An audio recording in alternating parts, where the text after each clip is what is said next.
네, 오늘은 사람을 더럽게 하는 것이란 제목으로 하나님 말씀 증거하겠습니다. 우리가 최근에 이제 정부가 바뀌고 또 새로운 정부 요직에 있는 분들을 또 이렇게 세우면서 청문회도 하고 또 그분들 이런저런 어떤 개인적인 어떤 문제들도 이렇게 또 언론에 나오고 이렇게 하는 걸 보면 참 그 볼 때마다 참 그 나물에 그 밥이다라는 생각이 들어요. 전 정부 때도 말할 것도 없고 또 야심차게 시작되었지만 그러나 전에보다 더 잘하겠지만 더 잘한 줄로 기대하고 있지만 실제로 사람은 다 똑같은 것 같아요. 사람은 본성이 악하고 본성 자체가 죄의 본성을 가지고 있기 때문에 완벽하게 깨끗한 사람은 과연 있을까라는 것입니다. 오늘 말씀해 보면 이스라엘 사람들은 사람을 깨끗하게 하거나 더럽게 하는 것을 어떻게 구분했냐 하면 손을 씻고 먹느냐 아니면 손을 안 씻고 먹느냐라는 이런 규례를 통해서 그 사람이 깨끗한 사람, 그 사람은 깨끗하지 않은 사람 이렇게 규정을 했어요. 사실은 이게 이제 장로의 전통에 따라서 오는 것인데 장로의 전통이라는 것은 무엇이냐면 이스라엘 백성들이 하나님의 말씀을 잘 지키고 또 그 말씀을 삶 속에서 좀 구체화시키기 위해서 그죠? 말씀을 구체화시키기 위해서 율법 외에 그 율법을 지키는 세부 사항들 그죠? 우리나라가 헌법이 있으면 그 헌법을 잘 구체화하기 위한 어떤 법례들이 많지 않습니까? 그죠? 법조항들이. 그런 것처럼 성경의 율법 외에 율법을 구체적으로 잘 지킬 수 있도록 전통이라는 것을 만들었어요. 그게 이제 오늘 나오는 장로의 전통이라는 것입니다. 전통이라 하니까 우리가 일반적으로 생각하는 그런 전통 이런 것들은 아니고 이 전통이라는 단어가 예전에 우리 개역 한글 성경을 사용할 때는 유전이라는 말을 썼습니다. 장로의 유전.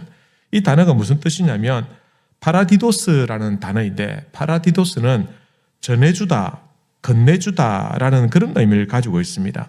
그래서 조상들로부터 율법을 구체적으로 지켜왔던 그 율법 외에 그런 세부 사항들이 다음 세대에 전해지고 다음 세대에 전해지고 이렇게 점점 전승되어져 온 일종의 구전으로 전해 내려오는 이런 행위법들을 장로의 전통 이렇게 말하는 겁니다.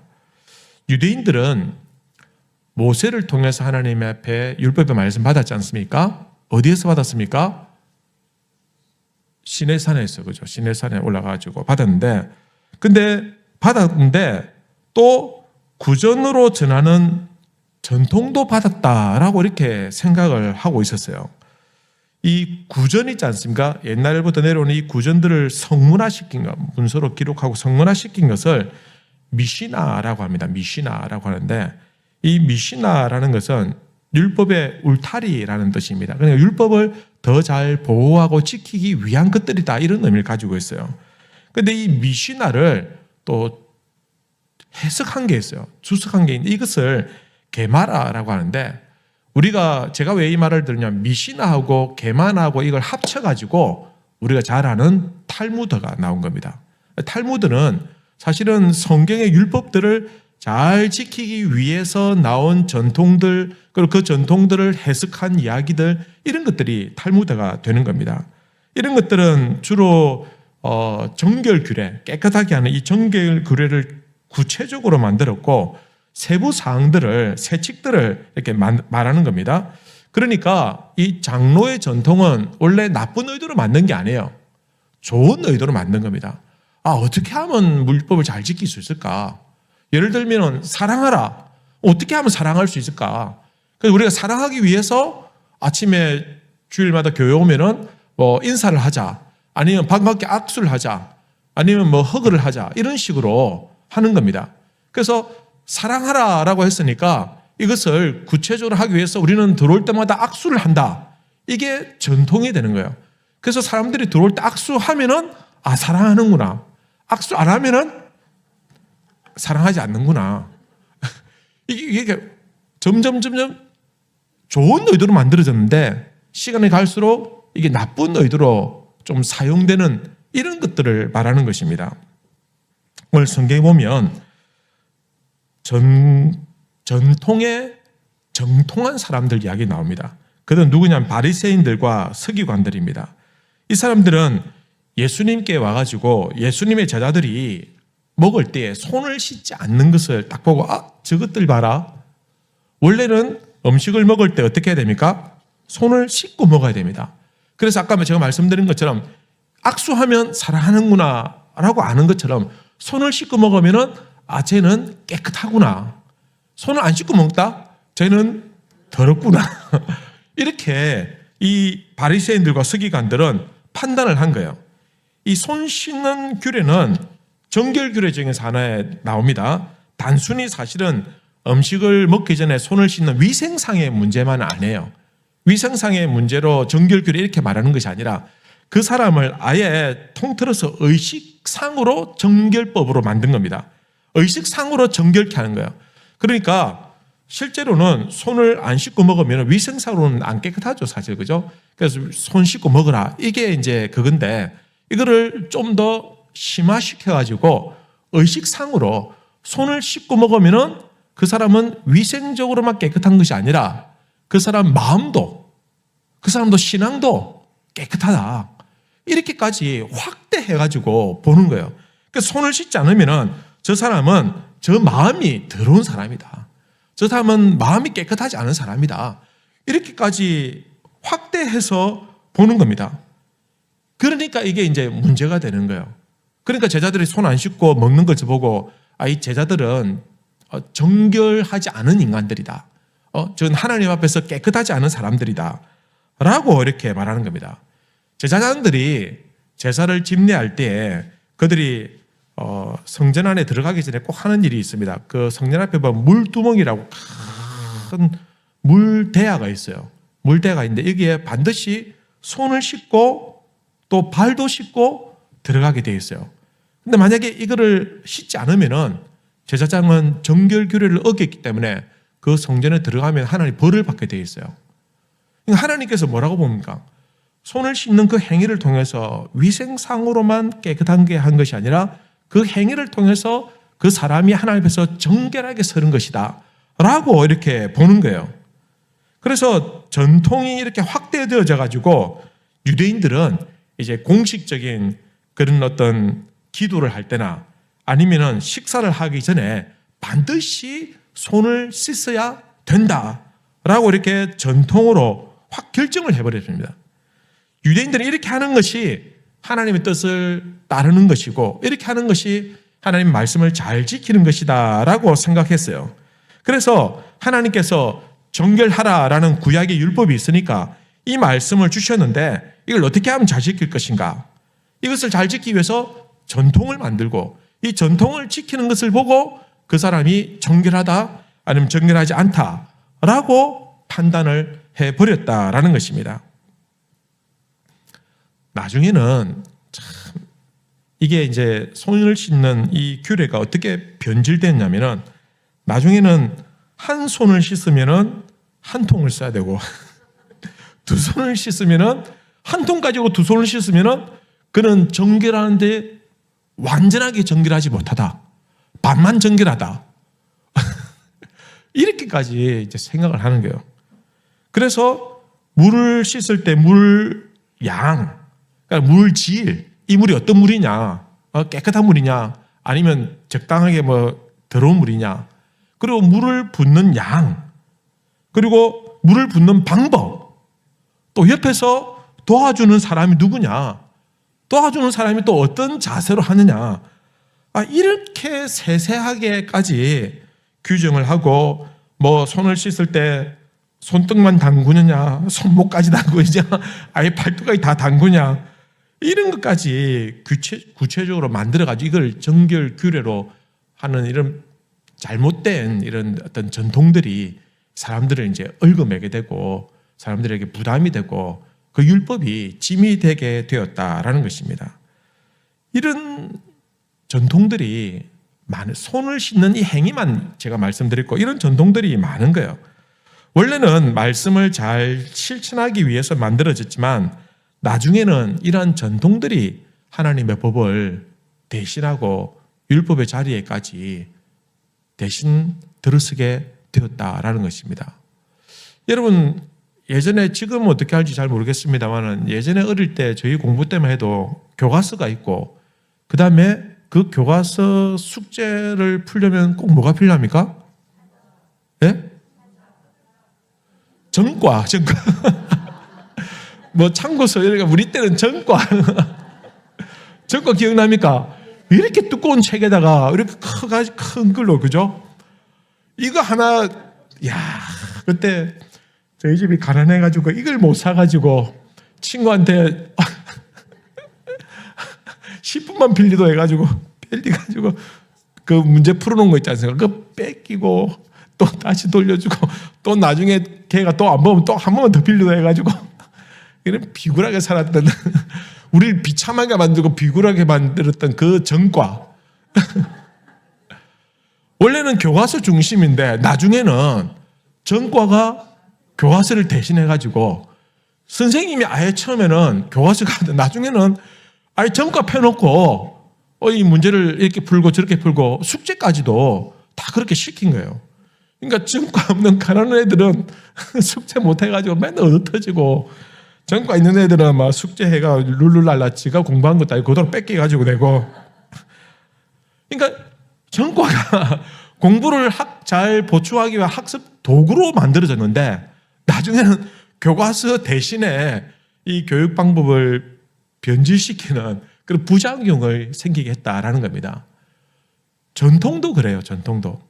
너무 좋은 전통들이 많은데 그 전통들의 발목을 딱 잡히니까 원래 원판되는 말씀은 그냥 내려놓고 그 전통들을 지켰느냐 안 지켰냐 이걸 가지고 그냥 자기들끼리 찢고 볶고 싸우더라라는 것입니다. 레위기 11장에 보면은 부정한 음식들, 먹을 수 있는 음식들, 먹어서는 안 되는 음식들 이런 짐승들에 대한 규례도 되어 있습니다. 거기에는 먹을 수 있는 것과 먹을 수 없는 것들을 기록하고 있는데 그들의 전통에 의하면은 깨끗하고 거룩한 사람은 율법을 잘 지키느냐에 달려 있다는 것입니다. 그래서 이스라엘은 규례에 따라서 율법을 따라서 깨끗한 것을 먹으면 그 사람은 거룩한 사람이 되고 부정한 음식을 먹으면 그 사람은 하나님 앞에서 부정한 사람이 되게 만들었다라는 것입니다. 그래서 이스라엘 백성들은 율법을 죽으라고 지키는 거예요. 깨끗한 사람, 정결한 사람, 그래야 하나님 앞에 나갈 수 있기 때문에. 근데 예수님께서 오늘 말씀에서 뭐라고 합니까? 입으로 들어가는 것이 사람을 깨끗하게 하는 것이 아니라 입에서 나오는 것이 어떤 거에 따라서 사람을 더럽게 한다라고 이렇게 말씀하는 거예요. 그러니까 이 이스라엘 백성들이 이 말을 듣고 충격을 받은 거예요.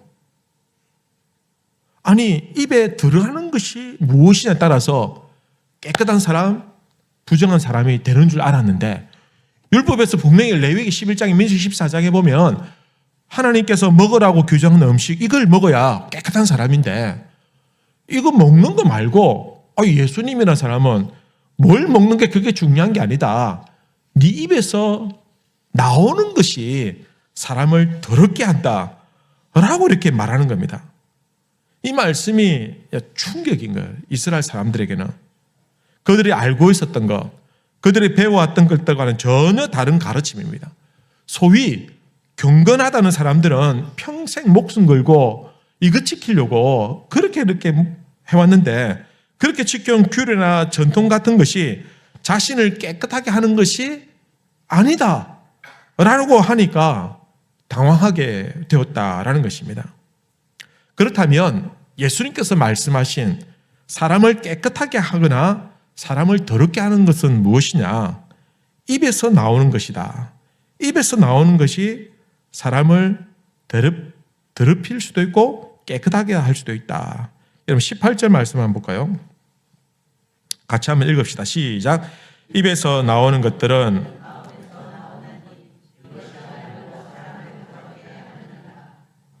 입에서 나오는 것이 왜 그렇다는 겁니까? 마음에서 나오는 것이기 때문에. 입에서 나오는 것은 그 마음에서 나오는 것이기 때문에 그것이 사람을 더럽게 한다라는 것입니다.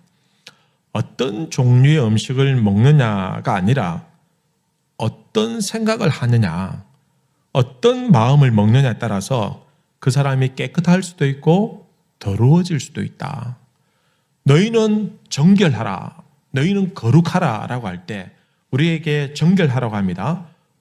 그러면은 우리가 이런 전통들에 매이기보다는 우리가 어떤 마음을 먹느냐, 어떤 생각을 하냐에 따라서 우리가 하나님 앞에서 정결한 사람이 될 수도 있고 더러운 사람이 될 수도 있다라는 것입니다. 사람은 생리적으로 먹은 대로 배설을 하게 되죠. 이 단순하고 원초적인 원리가 사실은 영적인 원리가 되기도 하는 겁니다. 어떤 마음을 먹느냐에 따라서, 그죠?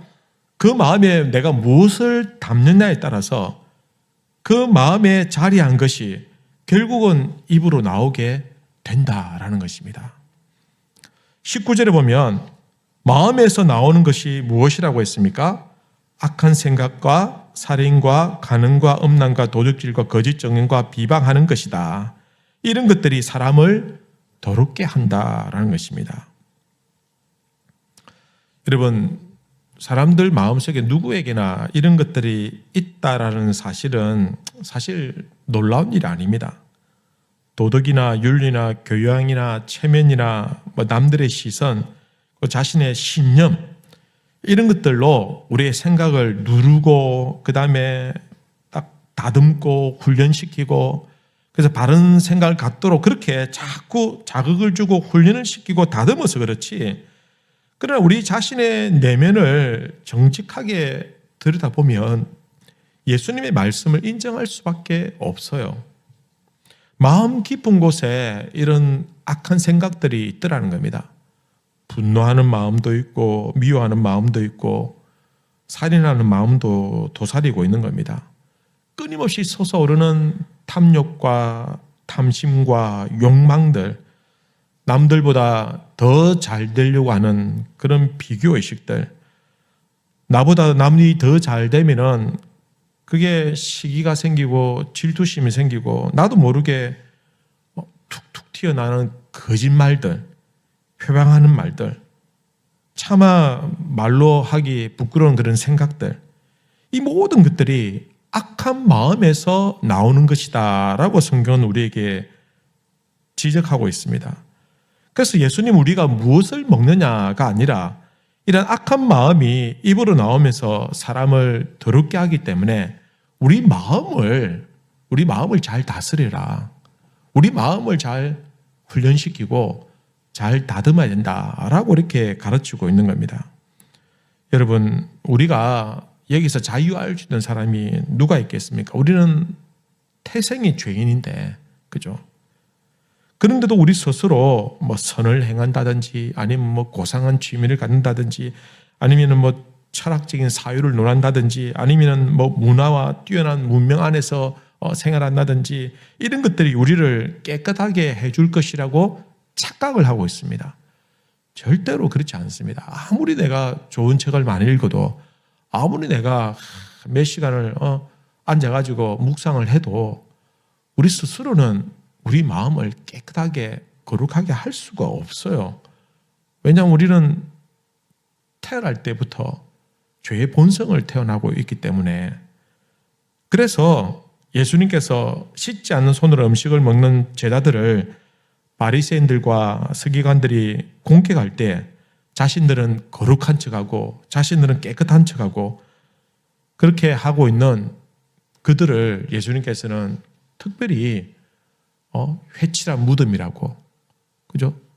그들을 책망하셨다라는 것입니다. 우리가 그러면 깨끗하게 하려면 어떻게 해야 될까? 그죠? 깨끗하게 하려면 어떻게 해야 될까? 우리 스스로의 힘으로는 되지 않습니다. 그래서 우리가 깨끗하게 우리 마음을 악한 것들로부터 거룩하고 선하게 하려면은 우리 마음을 우리 힘이 아니라 성령 하나님께서 우리 마음에 들어오셔서 성령님이 우리 마음을 확 지배하고 있어야 된다라는 겁니다. 성령님이 아니면 우리 마음을 우리가 어떻게 할 수가 없어요. 그렇지 않습니까?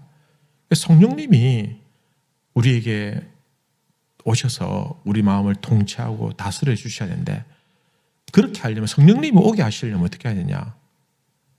내가 문 밖에 서서 두드리니 너는 문을 열라. 우리 마음의 문을 열고 주님을 영접하는 겁니다. 주님을 내 마음의 구주로 영접하고 주님을 내 마음의 주인으로 인정하고 고백하고 그분을 내 마음의 왕좌에 앉혀드리면 그분이 다스리고 그분이 통치하시고 그 성령님께서 우리의 마음에 지배하시면 우리가 악한 생각으로부터 자유할 수 있고 우리가 정결한 사람으로 새롭게 태어날 수가 있다라는 것입니다. 여러분, 진정 우리의 마음을 깨끗하게 하는 것은 악한 생각과 거짓된 것들로부터, 모든 죄악들로부터 우리를 깨끗하게 하려면 절대 진리의 말씀과 그리고 성령의 불로 우리를 확 다 태워버리고 거짓된 것들을, 그리고 성령께서 우리를 다스리시고 충만케 하도록. 그죠? 하루아침에 잘 되지 않아요. 여러분, 예수를 믿는 것은 내가 단번에 신앙 고백을 통해 딱 되지만 내가 거룩하게 되는 건요, 내가 정결하게 되는 건 이게 한 번만에 확 가닥 안 돼요. 여러분, 제가 전에도 한번 비유를 들어서 말씀드렸습니다만, 이 물이 있는데 이 물에 잉크 한 방울을 딱 떨어뜨리면 이 물이 다 까맣게 변해요. 한 방울인데도 시커멓게 돼요. 이걸 어떻게 깨끗하게 할 수 있냐?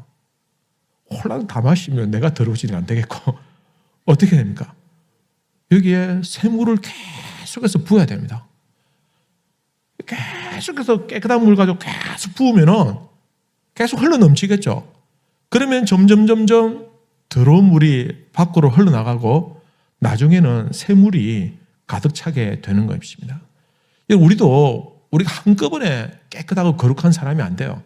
내가 오늘 절대 거짓말 안 해야지 하면서 거짓말 안 해야지 하는 게 이게 거짓말이에요. 그러니까 진짜 그렇게 되려면은 자꾸 말씀으로 나를 채우고 기도로 하나님의 도우심으로, 그래서 성령님이 내 마음에 오셔서 나를 통치하고 다스릴 수 있도록 그렇게 하면 나는 조금씩 더러운 물이 빠져나가고 새물이 가득 차는 것처럼 그렇게 성화되어지는 겁니다. 이게 신학적으로 성화예요. 성화되어져야 나중에 우리가 하나님의 영광에 이르는 겁니다. 지금 우리가 성화의 과정을 밟고 있는 것이죠. 그죠? 그래서 어제보다는 오늘 조금 더 거룩한 사람, 오늘보다 내일이 조금 더 거룩한 사람, 이렇게 되려면 항상 이런 생각들을 좀 가지고 계셔야 돼요. 그러면서 내 마음에 악독한 것, 더럽고 추악한 것들을 성령으로 깨끗하게 하도록 항상 삼가 조심하고 경계하고, 그죠? 그렇게 성령께서 내 마음에 임하도록 간구하고 기도하고 이런 훈련들을 계속하면요, 나중에 정말 거룩한 사람, 성결한 사람, 그런 분이 될 수가 있습니다. 그렇지 않습니까, 여러분? 운동도 그렇잖아요. 운동을 계속해서 똑같은 동작을 반복해서 하면 나중에 당연히 잘하게 되는 거죠. 여러분, 책을 읽는 것도 마찬가지예요. 책을 읽는 것도 한 권 읽어내기 힘들겠지만, 그러나 어쨌든 한 권 읽어내고 또 읽어내고 또 읽어내면은 나중에 내가 그런 교양과 지식을 갖춘 사람으로 변화되는 겁니다. 여러분, 하루아침에 영어 잘하는 사람이 있습니까? 그런 사람 없습니다. 매일마다 단어 외우고 매일마다 한 페이지씩 독해하고 회화 연습하고 이렇게 꾸준하게 할 때 한 달 지나고 1년이 지나고 2년이 지나야 나중에 잘하게 되는 것처럼 신앙생활도 마찬가지입니다. 단번에 내가 회심하고 예수를 믿지만, 그러나 거룩한 하나님의 백성으로 성결하고 깨끗하게 살려면 날마다 나를 쳐서 복종시키고 나를 죽이고 십자가에 매달고 하나님 말씀으로 채우고 그렇게 근근히 싸워 나가야 우리가 정말 거룩하고 성결한 하나님의 백성으로 세워지게 되는 것입니다. 디도서 3장에 보면 이런 말씀이 있습니다. 우리를 구원하시되 우리가 행한 바 의로운 행위로 말미암지 아니하고 오직 그의 긍휼하심을 따라 중생의 씻음과 성령의 새롭게 하심으로 하셨나니, 성령의 새롭게 하심으로, 말씀과 성령의 필터로 우리를 악한 것들을 걸러내고 선한 생각과 선한 말들이 우리의 입 밖에서 나올 수 있도록, 그래서 우리가 비로소 깨끗하고 거룩하게 되는 겁니다. 그러려면 우리 마음에 선한 것들로 가득 채워야 된다는 것입니다. 여러분, 그러기 위해서 항상 성령께서 내 마음에 임하시도록 그렇게 기도하시고, 그렇게 그분의 인품을 닮아서 내가 말하는 것이, 생각하는 것이 그죠, 예수님을 닮아갈 수 있도록 그렇게 해야 우리가 오늘 말씀에 나와 있는 것처럼 깨끗한 사람, 그죠, 거룩한 사람이 되는 것입니다. 여러분, 그렇게 하기 위해서 기도 생활에 힘을 쓰십시다. 그리고 말씀도 많이 읽으셔서 올해 꼭 일독하시기 바랍니다. 올해 일독하는 거 많이 읽는 거 아닙니다. 내가 일독했다가 많이 했다가 착각하시면 안 됩니다. 조금씩 어쨌든 최소한 일독입니다. 최소한. 그렇게 말씀도 많이 읽으시고 말씀과 성령의 새롭게 하시는 능력으로 우리를 죄에서부터 자유케 하고 변화시켜 달라고 하십니다. 여러분, 깨끗하게 삽시다. 우리 성도들 이 땅에서 살면 뭐 얼마 살겠습니까? 그리고 누리면 얼마 누리겠습니까? 우리가 가지면 얼마나 많이 가지겠습니까? 그런들 하나님 앞에 가면 다 부끄러운 것들이고 다 쓸모없는 것들인데, 우리가 말하는 것, 생각하는 것 조금만 더 거룩하게, 조금만 더 신실하게, 정결하게 사셔서 정말 이 땅에서 거룩한 하나님의 백성으로 사시길 바랍니다. 우리 교회가 거룩한 교회가 되길 바랍니다. 우리 성도님들 늘 거룩한 하나님의 백성들 되시기를 주님의 이름으로 기원합니다.